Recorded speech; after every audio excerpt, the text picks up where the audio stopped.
Hi, I'm Rob Corddry, actor, comedian, dancer, man about town, gadabout. Join me and Andrew, what is it, line? Anagnost. Say it again? Anagnost. Okay. Hi, I'm Rob Corddry, dancer, corporate speaker, tech guru, futurist. Join me and Andrew Agnostic. What was it? Anagnost. Anagnost. Anagnost. Easy. Anagnost. Totally. Okay, watch. Anagnost, right? All right, easy. It's just a normal last name. Hi, Rob Corddry. I did a bunch of things. Join me and Amalgam. What's his first name now? Andrew. Andrew. Andrew. Andrew. See, now that's the weirder of the two names, I think. Andrew. Say it again. Anagnost. Hi, I'm Rob Corddry, multiple Emmy Award winner Rob Corddry, and Doctor of Futurology. Join me and Andrew Agamemnon. Forget it. Just, I'm not going to do that. Ladies and gentlemen, please welcome Autodesk Senior Vice President and CMO, Andrew Anagnost. It does feel a little bit like I'm back in elementary school with that bit. Morning, everybody. How was the party last night? Was it good? That's great. You probably noticed we moved it to the night before the final main stage. So I'll give you a little statistic as we head into the party. We'll talk about the party a little bit more in a minute. Did you know that after 24 hours, you've already forgotten 70% of the new information you've gotten from a presentation? 24 hours.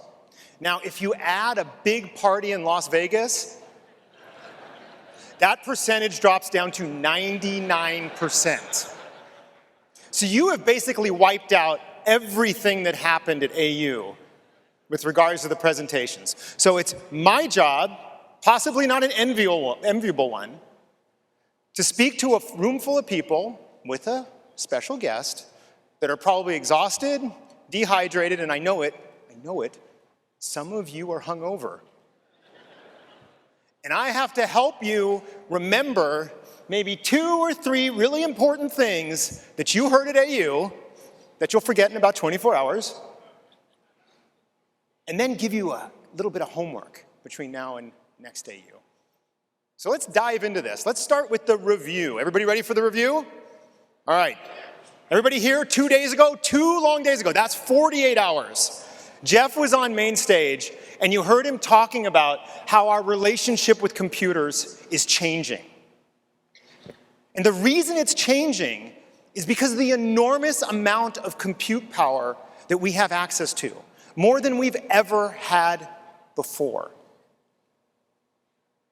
And programmers are using this compute power to do some amazing things. They're teaching computers to learn. And then they're teaching computers to have intuition, to make leaps, imaginative leaps. And what this means for a lot of you is that how we use computers to design and create things is going to change dramatically. Now I realize, and I've talked to some of you, for some people that concept is really scary. But it doesn't mean it isn't happening. And you've heard over and over again, we all know what it conjures up. The annoying little robot that gets into your business and tries to tell you what to do. Or maybe it's the big annoying robot that tries to take your job away, and we can't get away from the big scary robot that's going to destroy the world. Everybody's worried about that. I get it. But the truth is probably going to be completely different from any one of these imagined outcomes. And you have to get ready for it. You have to. And Carl talked about how some of the big innovations out there that didn't even exist 5 years ago are driven by some of these changes. Now, he shared one of my personal favorites, SpaceX. Now, I'm going to admit, I'm one of those stereotypical Silicon Valley executives that just loves Elon Musk. I can't help him. I want to meet him. All right? He doesn't return any of my tweets. I think he's amazing. I think what he's doing is amazing. I'll admit it. But you know what? Why it's amazing? He's turned science fiction into science fact. Rockets that go up into orbit, then land themselves vertically without a pilot back on Earth. What does this do to the cost of spaceflight? We haven't even begun to understand that yet. What kind of new opportunities is it going to open? But you know for sure that low-cost, reusable access to space is going to change our lives. You just don't know how yet. New industries, new jobs, whole new professions, all of that's possible. And for those of you of a certain age, that's Thunderbird 1. Some of you know exactly what I'm talking about. Go Thunderbirds. But Carl came up and gave us a little bit of a more cautionary tale, talking about how companies are responding to change. Or more importantly, how some of them aren't responding to change. The automotive industry in particular is going through some amazing disruptions, and it's all coming from outside the inner circle of the automotive industry. What it means to be a car is changing. The rise of autonomy, the idea that everybody needs to own a car, and electric trains are challenging the concept of what a car is. And it's challenging the resources and the resolve of traditional auto manufacturers. Now, there's huge companies out there that have massive investments in making internal combustion engines well. And they're freaking out. And some of them are actually dismissing the inevitable. And I love it when Carl mentioned that these same companies were the ones who thought that electric cars were a crazy California idea. But you know, the companies that are embracing these changes, that are wrestling with them, they're the ones that are going to be leaders in the future. It's that simple. So the big lesson for all of us, as we watch what happens in the automotive industry, is don't dismiss the crazy California idea, or Nevada idea, or wherever the idea came from. Understand it. Ask if it's going to impact what you do. Now at Autodesk, we're wrestling with our own disruptions, and Carl talked about that. The new powertrain of software is the cloud. The new autonomy of software is machine learning. And the idea that we can assemble permanent software teams to own really complex problems is being replaced with this idea of collaborative teams that assemble suddenly, solve a problem, and then move on to something else. These realities are forcing us to make our software differently. And when we combine them with the future of making things, it's forcing us to make different kinds of software for you. More intuitive software, more collaborative software, so that you can spend a lot more time identifying the next big idea or creating a new innovation, no matter who you're working with, where you're working with them, or when you're working with them. The bottom line is that Autodesk, we're changing our company to lead the technology disruption. We're not going to be victims of it. That way we can continue to provide you with the great products that we keep doing. Which brings me to yesterday. Amar was up here, and I know all you are very excited because people were talking about it a lot, showing you exactly where we're taking the products. All of the things we're trying to do to enable the future of making things for each and every one of you. And he also shared with you the products that you use every day are going to get better, a lot better. And they're going to get a lot more connected with the cloud. And he talked about products like Fusion, Shotgun, and BIM 360 are empowering you to work in completely new ways, all with the goal of helping you make anything. So those are the main stages. Hold on to that memory, and hold on to those points. We also did something else, because a great way to remember something is not just to hear it, but to touch it. So we did something different this year. We introduced the future of making things experience so that we could bring some of these changes to life for you, to let you experience them, to engage with the methods, tools, and capabilities that are fundamentally changing the way you design and create. So how many people went out there and tried some of these things? Did people go out there and do this? Yeah, okay. So you saw robots 3D printing complex shapes and building things in new ways. And they weren't just building products, they were building buildings, assembling buildings. Completely cool applications of robots doing things, and it's happening right now. You also got to interact with some of the practical applications of generative design and some of the amazing outcomes.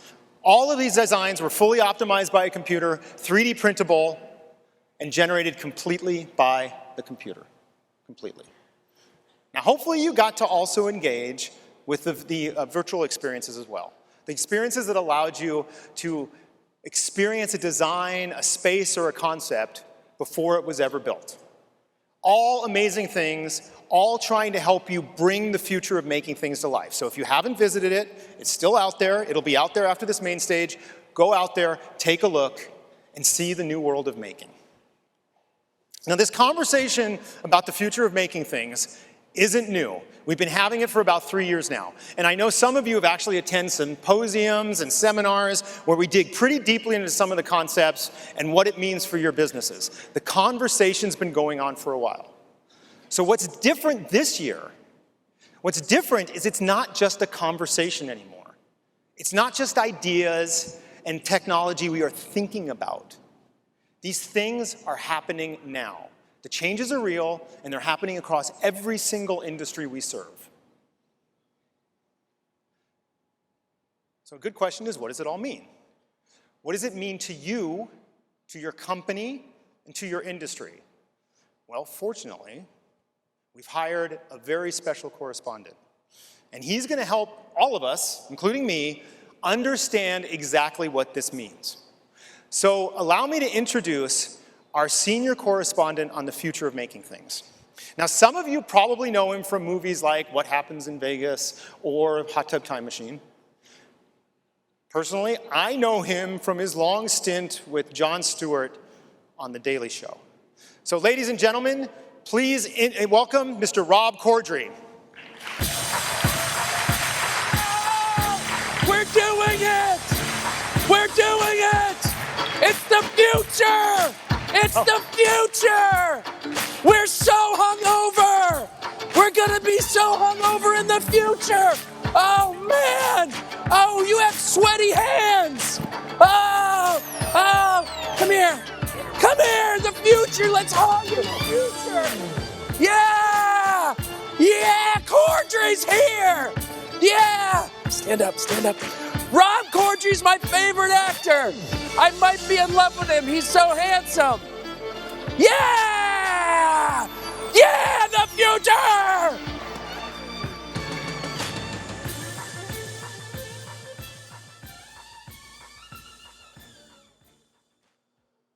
Thank you, John. Andrew. That's right, John. When Autodesk asked me to speak at their annual general session, I first asked the most relevant journalistic question. How much are you paying me? When the answer came back, a lot, a whole lot of money, this reporter went straight to work. I spent many hours at Autodesk San Francisco headquarters, where very interesting things were being made by very attractive people. They charmed me with their fantastic stories of what this future soon would bring. But was our future as rosy as they made out? To get the real story, I sat down with Autodesk Senior VP, Andrew Anagnost.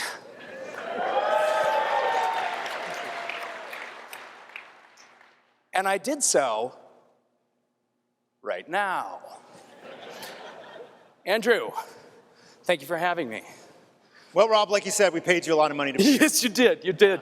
Yeah. You paid me a whole lot of money. And you know what? Better be worth it. You know what? The Venetian Hotel Sportsbook thanks you, sir. Now, Andrew, during this past week, I've heard you and the rest of your team talk a lot about making things. Frankly, you guys won't shut up about it. But, don't you think there might be a better word to use, like a buzzword for making things?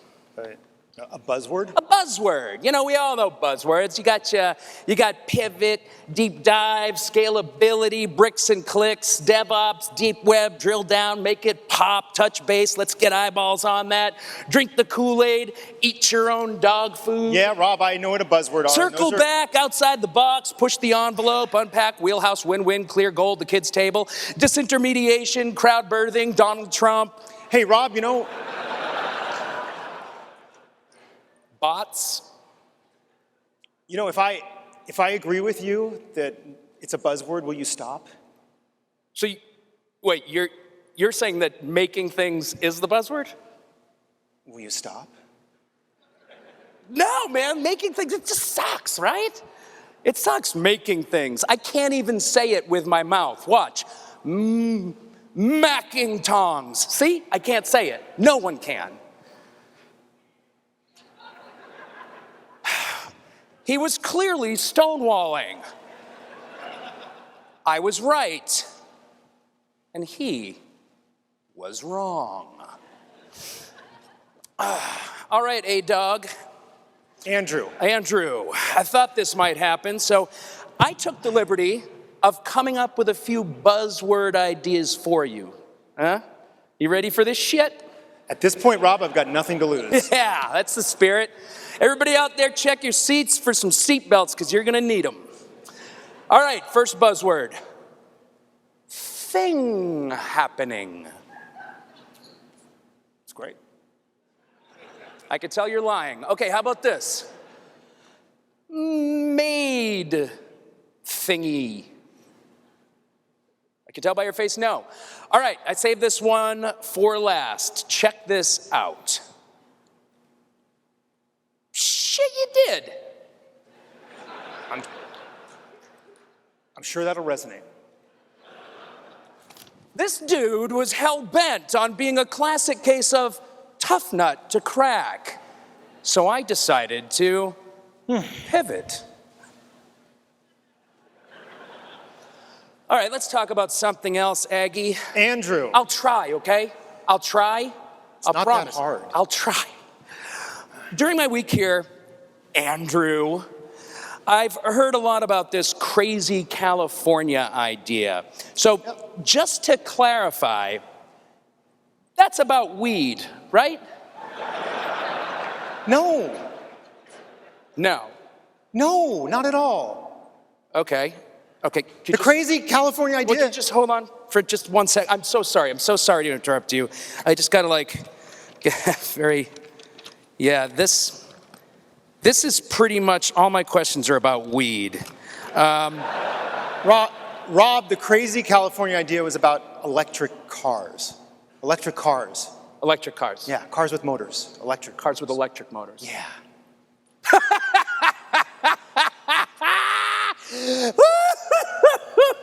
Electric cars! Electric, listen to this guy. As if, right? No. Seriously, what's it about? What's Rob, the California question? They've been around for years. You ever heard of this guy, Elon Musk? You're on Twitter. They've been around for years. 3D electric cars, they're mainstream. Tesla. Electric cars. What could possibly be next? Cars that drive themselves? 3D printing? Lasers? Yeah, Rob, all those things are real. Actually, lasers have been with us since the 50s. Oh, okay, man. Okay, you win this round, aggro anti-ghost. Andrew. Whatever your name is. If you're so smart then, you should have no problem passing this quiz that I've prepared for you. I'm sure it'll be fascinating. Yeah. Question number 1. What is generative design? Finally something relevant. Generative design's super exciting, Rob. Generative design is this concept of a computer generating multiple design concepts for you based on the specifications you provided. It's revolutionary. It's changing the way people design things. Wrong. No, no, that's totally wrong. I'm sorry. To be fair, I don't know what it is, but what you just said sounds crazy. Question number 2. What is AlphaGo? AlphaGo, actually, that's another great question, Rob, thank you. So AlphaGo is a machine learning algorithm that actually taught itself how to play the incredibly complex board game Go. And more importantly, it beat the world champion Go with the Go's world champion. Whoa, whoa, whoa, whoa, whoa, whoa, whoa, whoa. Well, I gotta stop you right there, man. Hold on. A computer, Yes, right? A computer beat a human person being at Go. Go, the ancient Chinese board game that contains more possible moves than the total number of atoms in the visible universe. That's correct, Rob. Will you excuse me for a second? Sure. Thank you so much. I'm so sorry. No worries. Whew! Come on, Corddry. Come on, man. You are screwing this up. Dumb. This guy's so smart. You should have prepared for this, man. You should have prepared. They're paying you a lot of money. You're choking on that water now. You went down the wrong way. You're on stage.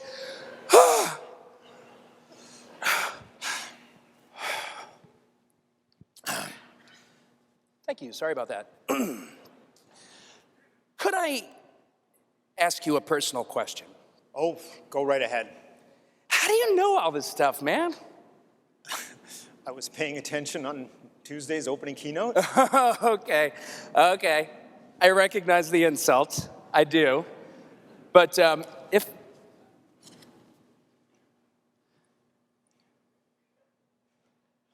Why are you touching me?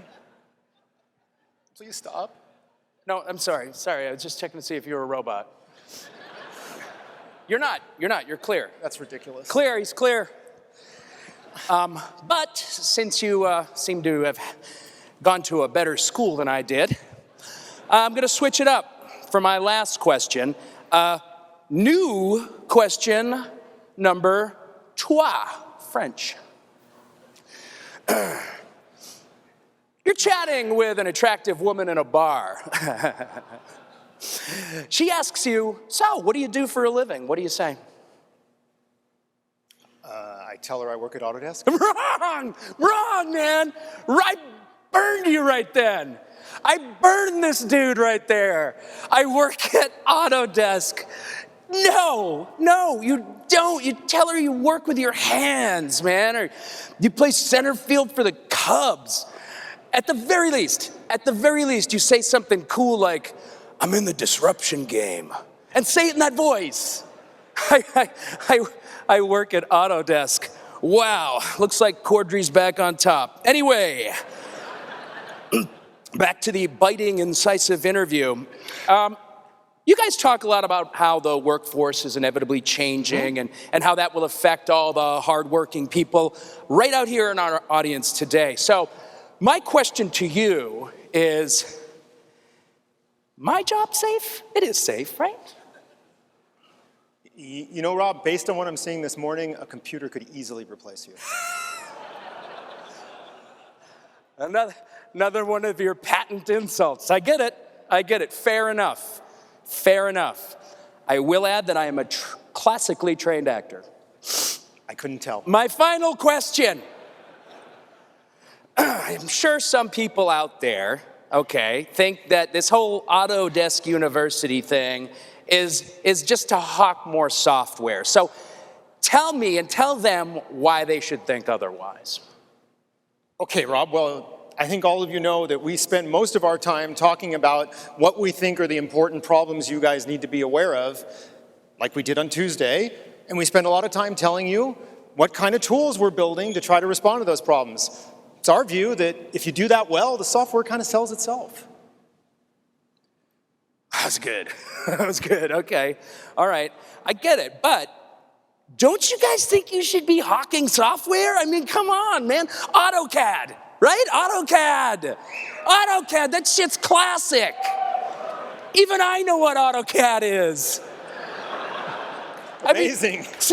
Screw all this generative design. Let's go to Mars. We 3D printed a pizza crap. There are hundreds, if not billions, of people in this audience right now. Sell them some software, bro. How much did I pay you for this? Okay. All right, man. Look. I'm going to be honest with you. You have blown my mind this week. It's been great. You're a good sport. And that is all the questions I have, because I was not kidding. This is like 90% about weed. For real. You could smoke this and get high.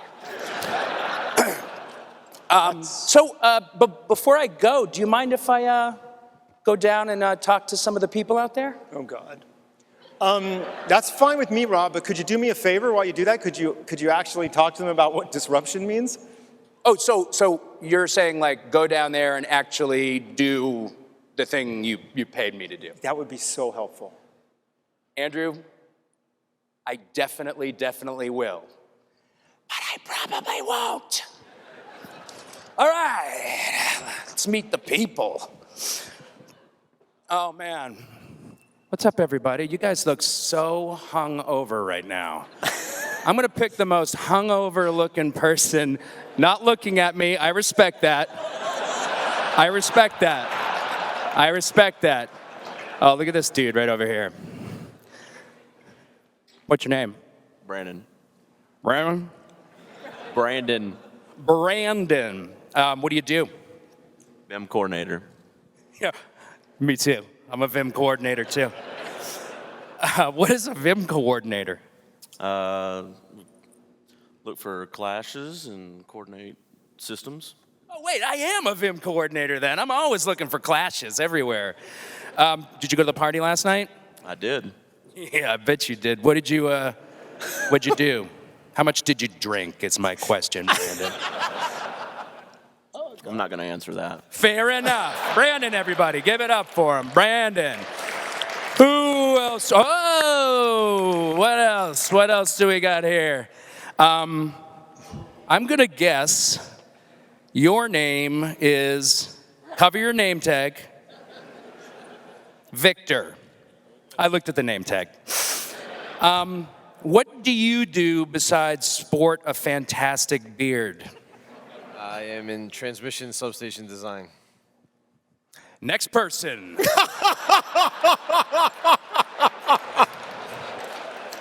Let's go up here. Who do we got? Ma'am, you look like the smartest person in the audience right now. What's your name? Pam, Pam. Where are you from, Pam? San Francisco. San Francisco, the city of lights. Go Wildcats. Go Giants. I won't say that. To each his own. To each his own. What do you do? I work for Autodesk. That guy works for Autodesk. That is so weird. How many people here work for Autodesk? Oh my God. Andrew, that's crazy, right? Amazing, isn't it? What a coincidence. Man, so much Called fun. Autodesk University. This guy, barrel of laughs, man. What do you do for Autodesk? I work on the sustainability team. The sustainable what? Sustainability team? Oh, weed. Yeah, I'm all about that. I'm all about that. Let's go over here for a second. What do you got here? Look at you guys. Look at you. Fresh as this daisy. What was all this hangover stuff about? You guys look ready to learn. What else we got? Who's this fellow right here? What do we got here? Martin. Martin? Why are you apologizing? Because I'm British.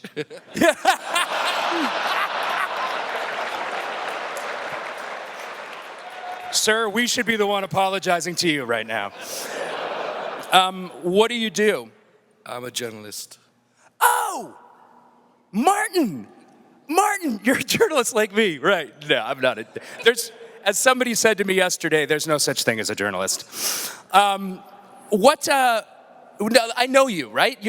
I've heard of you. You're the grumpy reporter, British reporter guy. Yeah. Well, listen, man. I feel like me and you will get along. What do you say we go get a little hair of the dog? Let's do it. Me and the Brit are leaving. We're out. Thank you, everybody. Thank you, Andrew.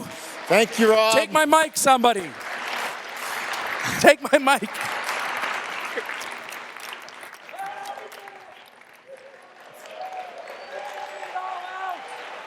We figured it all out. We did it. We are never gonna die. Ladies and gentlemen, Rob Corddry.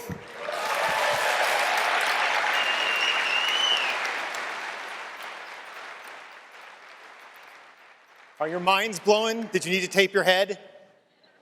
How does somebody go after that? I feel like I should just get off stage. But no, now I have extra work to do. What was I talking about? How can I get back to it? All right, we were talking about change. Yeah, technology, change, disruption. I don't even want to say the word anymore. We're seeing these changes in every industry, everywhere. So maybe I should revisit the question and ask ourselves, what does this really mean? What does it really mean? So, you heard Carl, Jeff, and Amar tell you that these changes are real, and the rate of change is accelerating. As a result, some of you might be feeling like this. You're excited, but you're not exactly sure how to take things to the next level. Now, that said, some of you might be feeling a little bit like this. You're overwhelmed. Okay? And that's a pretty natural reaction. And more importantly, as you saw after what I went through, it's personal. It's about your jobs. It's about your companies. It's about your whole industries. It's great for me to get up here and talk about disruption and change. It's great for Autodesk to talk about these things. It's another thing to figure out its impact on you and what you can do about it. Now, fortunately for all of us, and for all of you, humanity didn't move from stone tools to 3D printers in one giant leap. It would be really difficult if they did. It was a series of what I like to call irreversible steps. When people moved from wood to stone tools, they created such an advantage for themselves and for other people that they were never going to go back to stone tools again. The same is true from stone to bronze, from bronze to iron, and from iron to steel. And of course, power tools brought it to a whole new dimension. Right? And then as you move through the evolution a little bit more, people moved to lathes. They moved to computer-controlled CNC machines. And then somewhere after all of that, you ended up with 3D printers. Each step creates a situation that is irreversible because somebody decided to change just one thing and did it well. The important thing is that the change itself left no way to go back. Once you experience the future, the past just doesn't look that interesting anymore. So the question for all of you, as long as you're not stuck in the stone tool area, and I don't think any of you are, is this. What big or small irreversible step can you take so that you can get one step closer to the future? Now, maybe it's just as simple as learning a new skill or method. Because, you know, Spock learned how to smile. Captain Kirk learned how to operate the transporter all by himself. No Scotty required. I'm pretty sure it was life-changing for both of them. So what can you learn? Maybe you have an idea for how your company can cannibalize its most profitable service or its most profitable product and replace it with a completely different method or service or product. Apple did it, why can't you do it? Sounds simple enough, right? Maybe you're one of these people that want to change an entire industry and become part of a greater movement. What change can you make that sets you on a new path?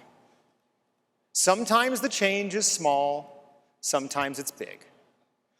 Now I realize those examples are a little bit overwhelming, kind of out of context of what we're doing. So what I wanted to do just towards the end of this presentation is take a little time to look at examples of some people that maybe all of us can relate to that either changed themselves irreversibly, changed their company, or changed their industry. So let's start with someone that changed themselves. Now, I'll admit I picked Claudine for a specific reason. Because I know when everybody's confronted with change, we always have lots of reasons why we can't change. I'm too old, there's not enough time, it's too risky.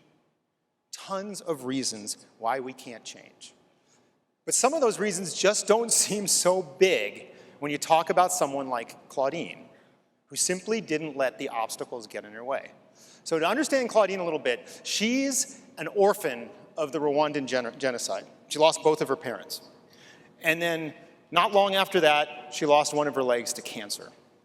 So you want to talk about obstacles and things that get in the way. She just blew through all of them. And what she did is she went and she got a double major in biology and business management and started to teach herself how to use the design tools and the methods of making, and devised inexpensive, 3D printed, custom prosthetics for those who are most in need. She completely reskilled herself and set herself on a new path. Her life will never be the same. And she reminds all of us this very simple thing, that sometimes the obstacles we think to learning new skills aren't really as big as we think they are. So I admit, I use this example to remind us all of that. So now let's get a little bit closer to maybe where some of all of you are and talk about someone that changed their company. So Mike Monson is an architect. He runs his own architecture firm. Their firm is dedicated to something called super deco styles. And it's a style where they decorate facades with lots of custom elements, like these walking people here. They have thousands of them on a facade in a building in Sweden. Beautiful works, accented in really interesting ways. But as they started pursuing some of these ideas with their clients, they ran into an interesting little problem.